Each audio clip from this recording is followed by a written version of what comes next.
Welcome to Burlap Teachers. Enjoy the video. You start by connecting the precise data you will visualize. First, open Looker Studio and create a new report. Then add your primary data source, Google Sheets, BigQuery, or uploaded CSV. Once done, authenticate and choose the correct view or table. Make sure field types are correct.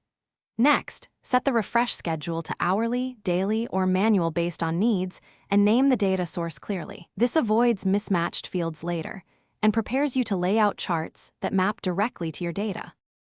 Now build the dashboard.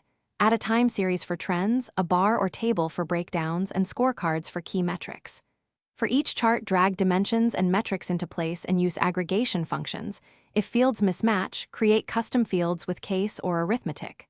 Once charts exist, blend data sources only when you need shared keys, otherwise use separate charts.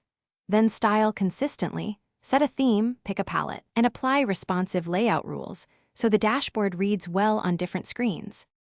Finish by adding interactivity, date range controls, drop-down filters, and drill downs. Once done, test each control to confirm it filters correctly.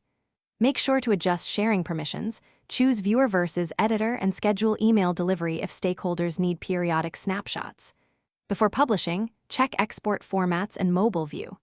If things go wrong, start by checking joins, field types, and the refresh log. Make sure the connector credentials haven't expired.